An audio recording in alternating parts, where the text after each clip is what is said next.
출애굽기 23장 16절의 말씀 보겠습니다. 출애굽기 23장 16절입니다. 한 목소리로 같이 읽겠습니다. 맥추절을 지키라. 이는 내가 수고하여 밭에 뿌리는 것의 첫 열매를 거둠이니라. 수상절을 지키라. 이는 내가 수고하여 이룬 것을 연말에 밭에서부터 거두어 저장함이니라. 아멘.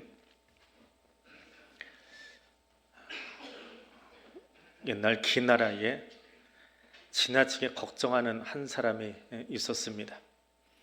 그 사람은 지금 당장이라도 하늘이 무너지고 또 땅이 꺼지지 않을까 하는 근심 때문에 밥을 제대로 먹지 못하고 잠도 자지를 못했다고 합니다. 그런 사람을 보면서 친구가 이야기합니다. 하늘은 단지 기체가, 공기가 쌓여 있는 것이니까 무너질 염려가 없다라고 말을 합니다. 그때 이 사람이 이야기를 합니다. 하늘이 기체라면 거기 있는 해나 달이나 별은 떨어지지 않겠는가? 무거우니까. 그렇게 이야기를 하더랍니다. 근데 친구가 이렇게 얘기합니다. 해나 달이나 별은 그냥 빛이야. 빛에 지나지 않아. 그러니까 떨어진다고 해도 그렇게 무게가 없어 당신 머리도 안 다칠 거야 라고 이야기를 했답니다. 그때 그 사람이 이야기합니다. 그래도 그게 떨어지면 땅이 꺼지지 않겠나. 그래서 그렇게 걱정을 하더랍니다. 거기서 나온 말이 기우입니다. 기나라에 근심 많은 사람, 그래서 기우라는 말이 나왔다고 합니다. 젤렌스키라고 하는 사람이 이런 말을 했지요. 한 번쯤은 들어보셨을 겁니다. 우리가 하는 걱정의 40%는 절대로 일어나지 않을 일이고 30%는 이미 일어난 사건이고 22%는 사소한 사건들이고 4%는 절대로 내 힘으로는 바꿀 수 없는 것이고 그리고 우리가 걱정할 때 딱 4%만 우리가 대처할 수 있는 진짜 사건이다. 그렇게 이야기합니다. 그러니까 오만 가지 내가 하지 않아도 할 수도 없는 것들을 가지고 걱정하더라라고 하는 것이지요. 이 맥추감사절의 유래를 찾아보면 또 근원을 찾아가다 보면 이 근심과 관련된 자료들을 우리가 만나게 됩니다. 맥추절 혹은 오순절에 관한 자료 중에 오늘은 유모세 목사님이 쓴 열린다 성경이라고 하는 책이 있어요. 거기에 절기편에 나오는 맥추절에 대한 또 오순절에 대한 의미들 중에 몇 가지를 뽑아서 함께 이야기를 나누려고 합니다. 자, 이스라엘 절기 중에 무교절이라고 하는 것이 있습니다. 무교절은 다른 것이 아니라 무교병을 먹는 날이라고 하는 것입니다. 누룩이 들어가지 않은 빵, 누룩이 들어가지 않았다. 그래서 무교병이라고 합니다. 자, 일주일 동안 이어진 무교절 기간이 지난 안식일, 바로 그 다음부터 이제 초실절인데요. 이때가 되면 갈릴리 북쪽, 그러니까 이스라엘의 북단이에요. 이스라엘 북단에서 처음 익은 보릿단이 나오기 시작합니다. 그것은 이제 성전에 바치게 되는데 이 보리단의 이름, 이 보리의 이름을 오메르라고 합니다. 오메기 떡이 아니고요. 오메르라고 합니다. 오메르. 그런데 이때부터 오메르 개수 기간이 들어가요. 수능 앞두고 디데이 잡는 것처럼 오메르 개수 기간. 그래서 오메르 1일, 오메르 2일, 오메르 3일 해서 오메르 49일까지 갑니다. 이게 77절 기간이에요. 그걸 오메르 개수 기간이라고 히브리 사람들이 이야기합니다. 보릿단 개수 기간. 그런데 이 농사 짓는 사람들에게 보리단을 거뒀기 때문에 보리를 가지고 얘기하는 거야. 보리 개수, 우리말로 하면 보리 개수 기간이에요. 그러니까 오메르 개수 기간 동안에 이 농사 짓는 사람들은 마음이 조마조마해요. 노심초사합니다. 왜냐하면 바람의 방향 때문에 농사가 잘 될 수도 있고 안 될 수도 있거든요.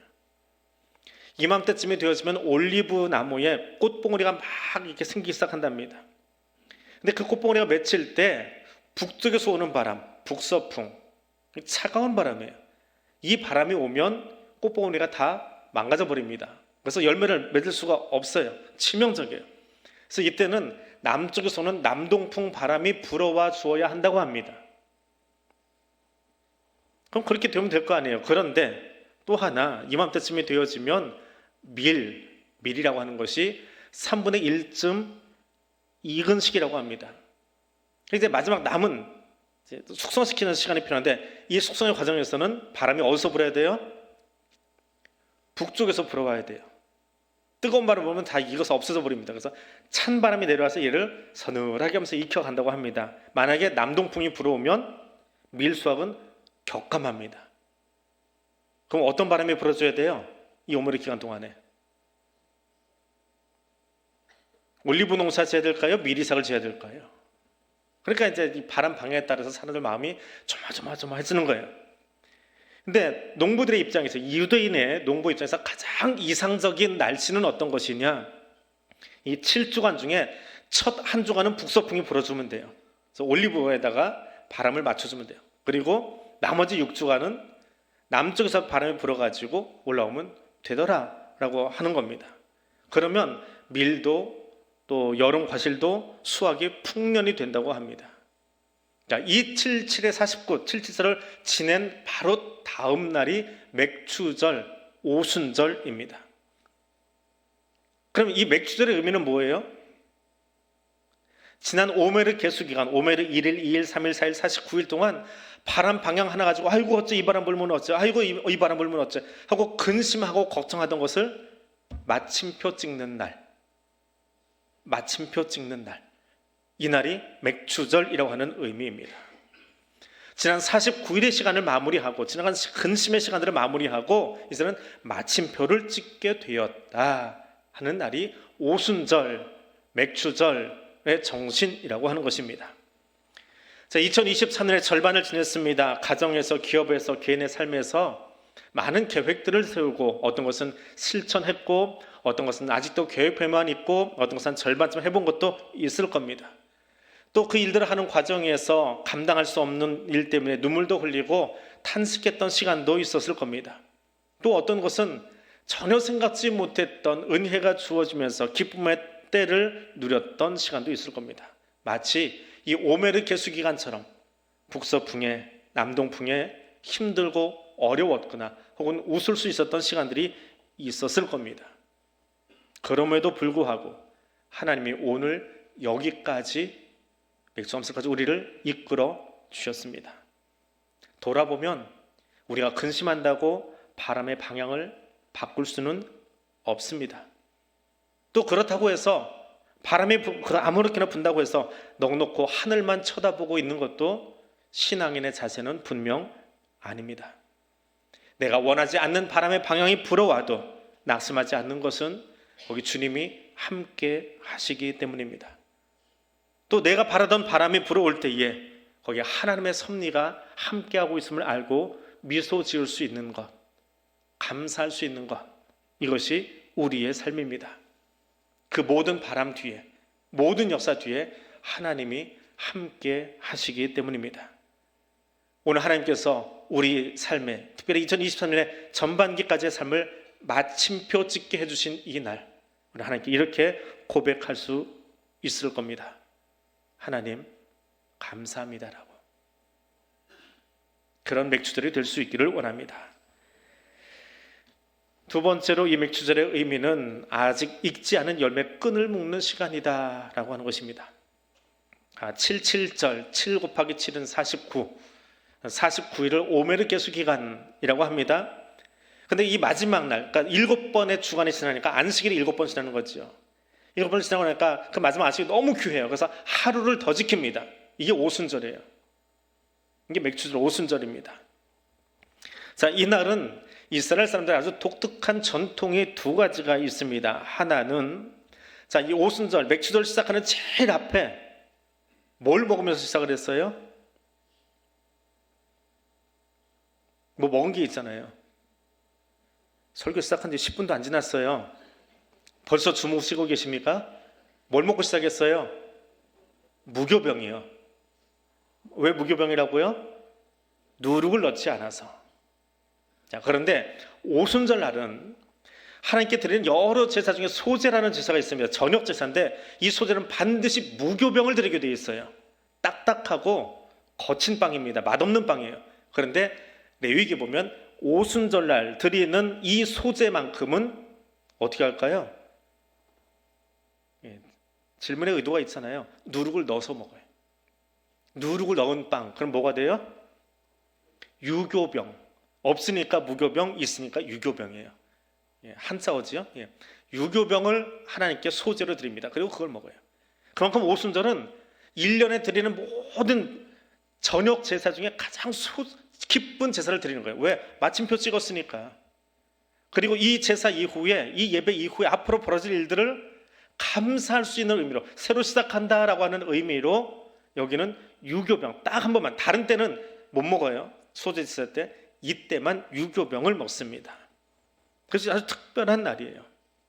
그래서 이제 봄 농사를 잘 마쳤습니다. 이스라엘 달력으로 한 6월쯤 되는 시간입니다. 우리는 7월 첫 주를 한국교회는 정해놓고 하는데 6월 달쯤 되는, 우리도 6월 초순경에 보리를 수확한다고 그래요. 제가 농사를 안 지어봐서 그냥 들은 이야기인데, 근데 이때가 되어지면 봄 농사 마치고 봄꽃 다 수확하고 다시 이제 이모작 하면서 여름 과실을 넣기 시작하는, 씨앗을 뿌리고 맺기 시작하는 그 시간, 그때에 하나님 새로 시작하게 해주셔서 감사합니다. 하나님 오늘 허락하셔서 오늘만 누룩 넣은 빵을 맛있게 먹을게요. 이게 소제 제사를 드리는 겁니다. 자, 또 하나 유대인의 미시나라고 하는 문헌이 있는데 거기 보면 이런 일들을 하나 한다고 합니다. 농부들이 이 오순절 절기를 지킨 다음에 밖에 나가서, 자기 밭에 나가서 석류와 포도밭에 가가지고 석류에다가 끈을 묶어요. 갈대로 끈을 만들어가지고 그 열매가 끈을 딱 묶습니다. 그러면서 큰 소리를 지릅니다. 뭐라고 할까요? 오늘 성경에도 나오는 단어인데요. 이것이 첫 열매입니다 하고 묶어요. 석류에다가 포도에다가. 자, 농사를 지어보신 분들은 저게 뭐 하는 거야 할 거예요. 네, 저같이 농사 안 지어본 사람들은 책을 끝까지 읽어야 아 이거구나 그래요. 전 농사를 안 지어봐서 책을 봐야 하는 사람이고요. 근데 유대를 간 사람들은 이렇게 옆에서 농부들이 하는 모습을 보면 얘들이 정신이 났나, 지금 뭐 하는 거야. 왜? 석류나 포도는 6월이나 7월에 열리질 않아요. 아직 때가 아니에요. 8월이 돼야 결실을 합니다. 그러니까 아직은 풋 열매예요. 달려있지만 아직 다 익지 않은 열매예요. 거기다가 갈대끈으로 묶으면서 이것이 첫 열매입니다 라고 해요. 무슨 의미일까요? 아직 익지 않은 과일에 끈을 묶으면서 하는 거예요. 여름에 추수할 작물 하나님 우리에게 주셨습니다. 이제 이것이 잘 익겠지요. 이것을 잘 거둘수록 하나님이 허락해 주시겠지요. 그 기대와 소망을 담고 하는 행동이 첫 열매입니다 라고 외치는 그 행위더라 라고 하는 겁니다. 기대한다는 것, 무엇인가를 기대할 수 있다는 것, 그리고 어떤 것을 향해서 기대할 마음을 갖는다라고 하는 것은 아주 소중한 일입니다. 기대할 것조차 없는 땅이 절망의 땅이겠지요. 우리 지난 5월 달에 1층에 큰 현수막을 하나 걸어놓았습니다. 거기 아이들이 140여 명 사진을 찍어서 올려놨는데요. 한 번씩은 보셨겠지요. 아이들 이름도 불러주기도 하고요. 그 아이들 지금 집과 학교와 학원 왔다 갔다 하느라 정신 없습니다. 뭐 어떤 아이들은 유치원 어린이집 다니고 있겠지요. 보면 키도 좀 작고, 뭐 고등부 아이들이야 뭐 우리가 엇비슷하지만 키도 작고 아직 어른이 되기에는, 아직 사회 구성으로서 자기 역할을 다 감당하기에는 아직 뭔가 미숙한 아이들이에요. 근데 그 사진을 보면서 우리가 어떤 생각을 합니까? 기대감이 있잖아요. 야, 우리 교회 140명의 일꾼이 지금 자라나고 있구나. 뭐 직원선거에서 우리 17명 뽑았지만 그 사람들 보면서, 그 아이들 명단 보면서 그래요. 야, 다음 세대 일꾼들이 저기 자라나고 있구나.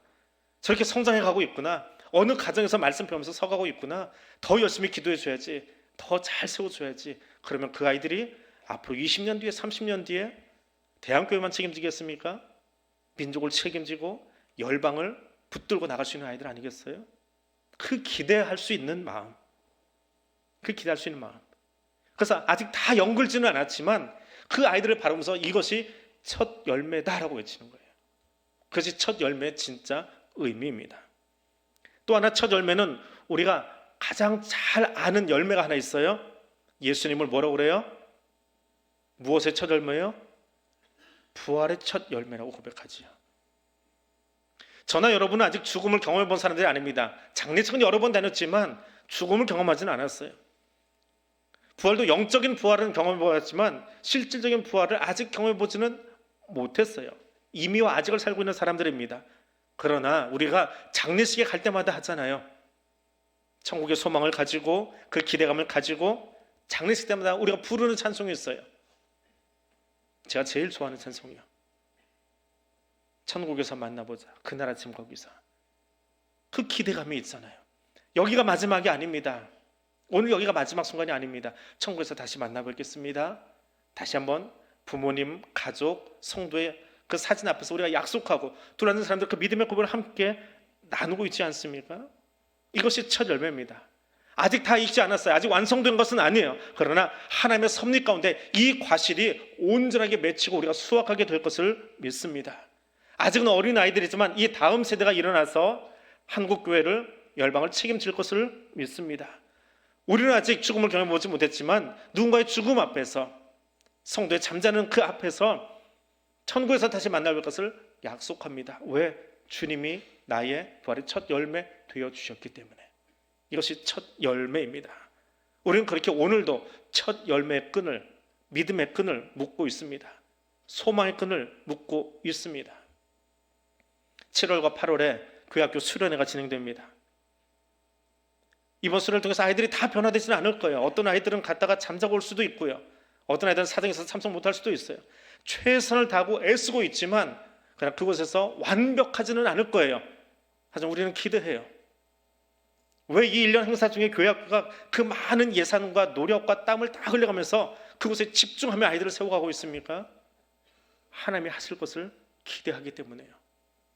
누군가의 마음속에 심령 속에 첫 열매다라고 외치면서 끈이 묶여질 것을 기대하는 마음이 있기 때문에 우리가 그 일을 감당해내고 있는 거예요. 그리고 그래서 누군가는 한국 교회를 향해서 이 나라와 이 민족을 향해서 열방에서 첫 열매 끈을 묶고 일어서는 한 사람, 일어서는 또 한 사람이 있을 겁니다. 하나님께서 그 일을 완성해 줄 것을 바라볼 수 있기를 원합니다. 그래서 오늘 우리는 이렇게 고백할 수 있습니다. 하나님, 나는 주의 은혜 가운데 소망을 갖습니다. 이것이 오늘 맥주의 우리의 고백이 될 수 있기를 원합니다. 세 번째로 맥주 감사절은 새로운 공동체의 탄생을 알리는 날입니다. 맥주 감사절은 현대 사회로 들어오면서 또 산업 사회로 들어오면서 지금 이제 산업 사회도 아니고 서비스 사회라고 그래요. 서비스 사회로 들어오면서 변천을 많이 겪습니다. 교회 절기도 그 나라의 문화 속에서 절기를 조금씩 바꿔 적용시키기도 합니다. 최근에 한국의 도시교회에서는 이 맥주감사절과 추수감사절을 하나로 통합해 나가는 일들이 생겨요. 농사를 안 지어보니까 의미 설명이 잘 안 되는 거예요. 영적인 의미보다는 보리 추수 혹은 쌀 추수 여기로 집중이 되다 보니까 이것을 나눠놓지 않고 하나로 합쳐가는 경향이 없지 않아 있습니다.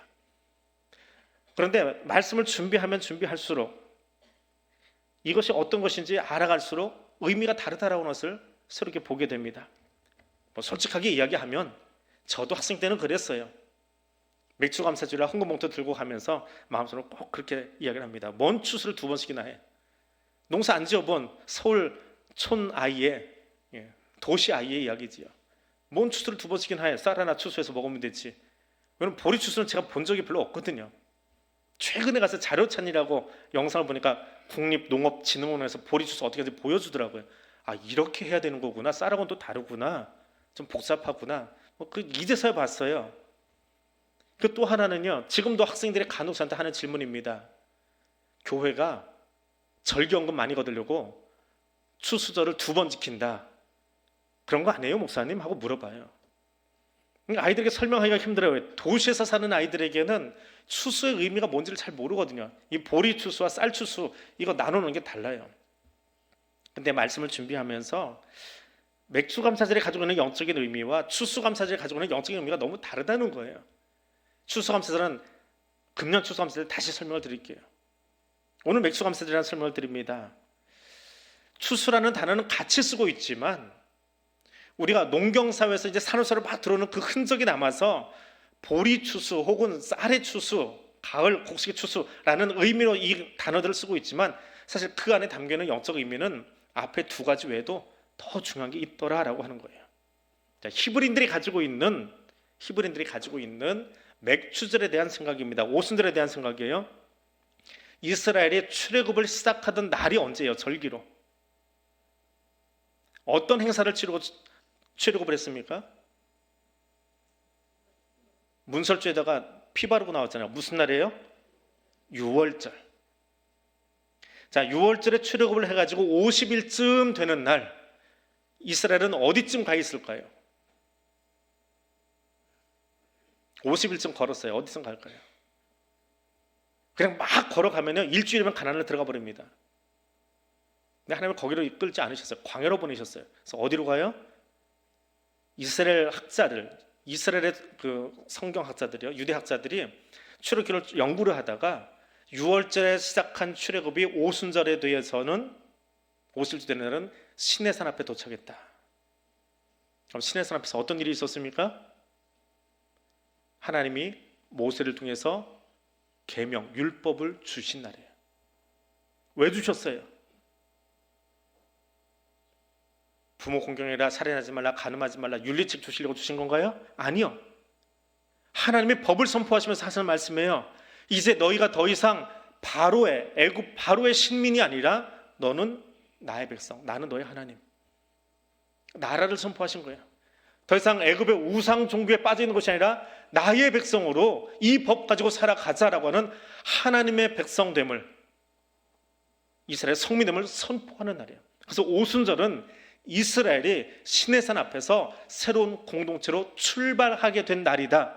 유대인들은 그렇게 알고 있습니다. 그게 오순절의 의미예요. 그런데 이것과 버금가는 더 큰 일이 하나 벌어지지요. 신약에 와서 오순절은 어떤 날이요?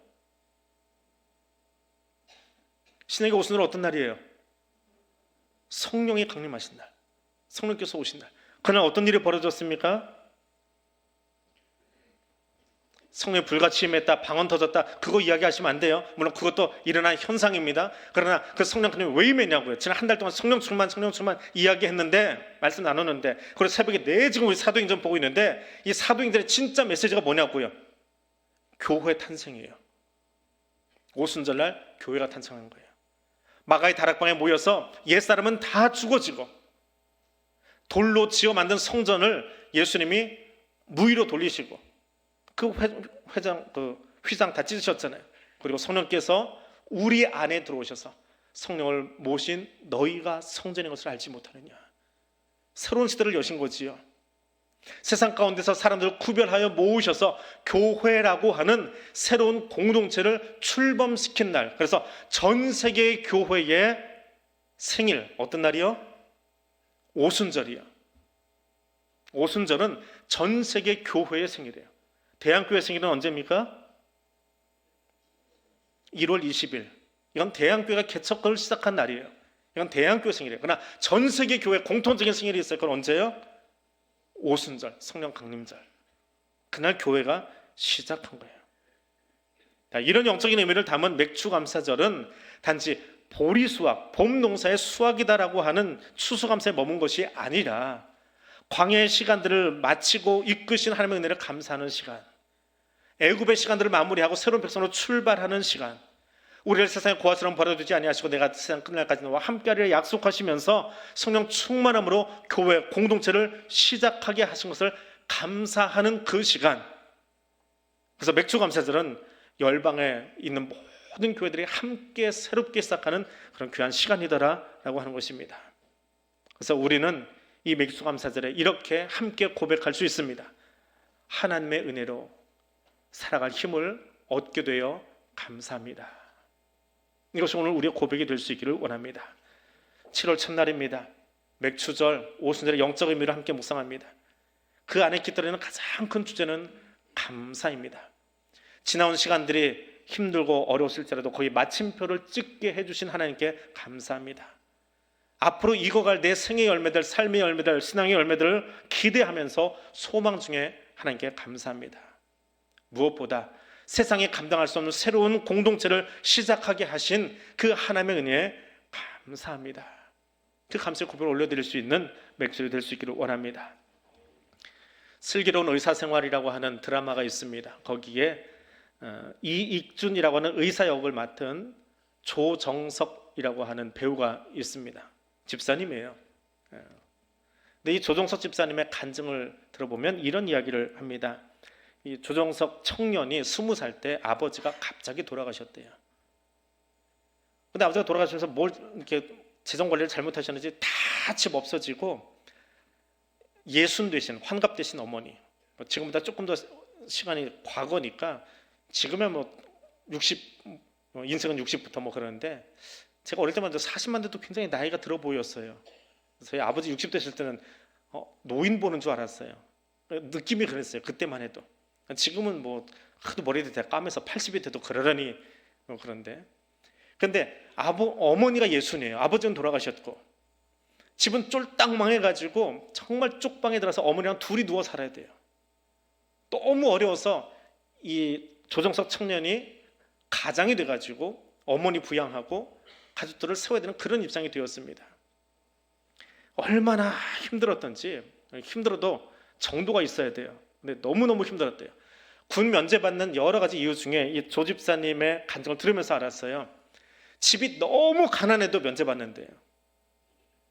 집의 총 재산이 3천이라든가 그렇게 하고 월 수입이 얼마 이하면 도저히 여자 혼자서도 살 수 없다. 그러니까 가장인 내가 남아서 부모 봉양해라. 그래서 군 면제가 된답니다. 그 사유가 있는데 이 조정석 청년이 그 사유에 해당한 거예요. 저 병무청에다 이만저만해서 가정형편이 이만저만해서 수입이 지금 공사장에서 이거밖에 안 되니까 군 면제 좀 시켜주세요. 그랬더니 허락해가지고 군대를 안 갔대요. 그 정도로 어려웠답니다. 그리고 군대는 안 갔는데 젊은 시절에 학교도 못 갔지요. 가장이 돼가지고 이거 해야 되죠. 살 맛이 납니까? 이렇게 하다 소망이 안 보여. 그래서 죽고 싶다, 자살을 하고 싶다라고 하는 생각을 여러 번 했답니다. 자기 말은 용기가 없어서 못했대요. 죽을 용기가 없어서. 그러다가 오늘 교회를 갔습니다. 청년 예배를 드리려고 갔는데 청년부 담당하시는 전도사님이 이 정석 청년에게 이야기하더래요. 정석아, 너 끼 많잖아. 하나님이 너에게 끼라는 은사를 주셨잖아. 그 끼를 가지고 너 잘하는 노래 좀 불러봐. 뮤지컬 하면 잘할 것 같아. 그 한마디를 해주셨대요. 그날부터 한 2년 노력해 가지고 그 예능 재주 있는 사람들이 가는 최고의 대학, 서울예전, 서울예대, 거기를 들어갔답니다. 그리고 뮤지컬을 공부를 했대요. 원래는 기타 하고 싶었던 친구인데 뮤지컬을 공부를 했대요. 그리고 스스로 뮤지컬 무대에도 섰답니다. 기독교 뮤지컬도 만들고요. 뮤지컬 정말 많이 찍었어요. 근데 하다 보니까 공부해가지고 뮤지컬 배우는 게 아니라 나는 하나님이 끼를 주셨는데 이거 가지고는 할 수 있는 거 아니야 해가지고 중간에 자퇴해버렸답니다. 학교 졸업을 못했대요. 그래서 동문회도 안 들어가 있답니다. 그리고 그때부터 이제 드라마를 찍기 시작한 거예요. 이 조정석 씨를 우리들에게 각인시켜준 드라마가 그 작품이 건축학개론이라고 하는 작품이 있어요. 거기서 조연으로 나왔거든요. 이름이 납득이에요. 세상 일이 다 납득되는 건 아니잖아요. 그게 무슨 대사가 돼서 제가 정확하게 대사 줄을 기억을 못하는데 세상 일이 다 납득이 될 만한 상황이 벌어진 건 아니다. 이제 그런 멘트를 하나 날려요. 사실 자기 고백이에요. 세상이 다 이해가 되냐? 안 된다. 근데 하나님 종을 통해서 자기가 주셨던 그 은사, 그게 뭔지 발견하게 하신 거예요.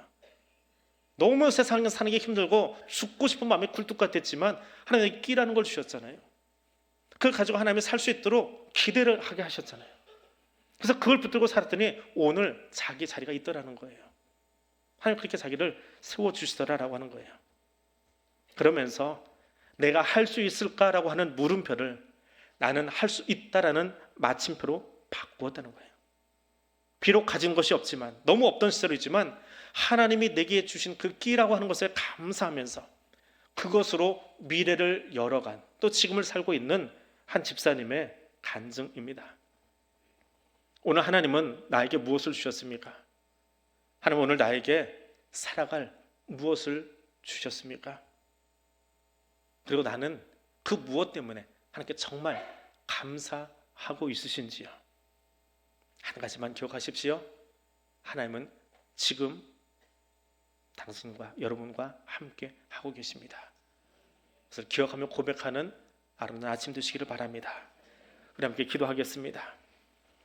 에베네셀의 하나님, 여기까지 나의 삶을 인도해 주셔서 감사합니다. 여호와 이레 하나님, 나의 인도자 되어 주실 것을 믿고 기대감 속에 감사합니다. 임마누엘의 하나님, 약속하신 대로 내 삶의 힘이 되어 주시고 동행하여 주시니 감사합니다. 이 감사의 고백을 올려드리는 시간 될 수 있기를 원합니다. 우리 함께 소리내어 기도하겠습니다. 사랑의 하나님, 감사합니다. 정말 감사합니다.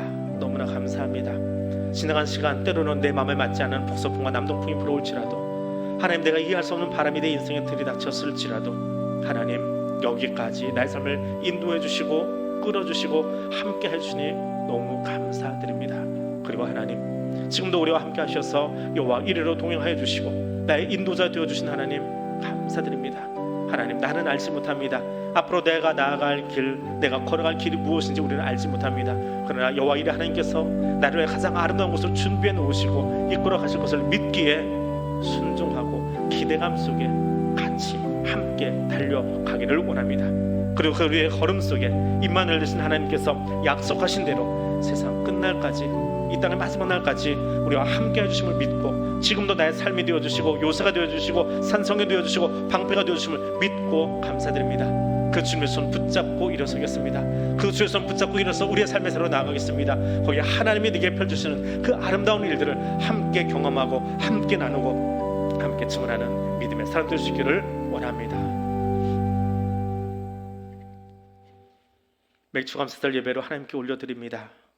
지난 시간도 함께 해주시고 세상 끝날까지 우리와 함께 하실 하나님, 감사드립니다. 하나님의 은혜로 여기 서 있습니다. 나의 나 된 것은 주의 은혜임을 고백하며 예배 드립니다.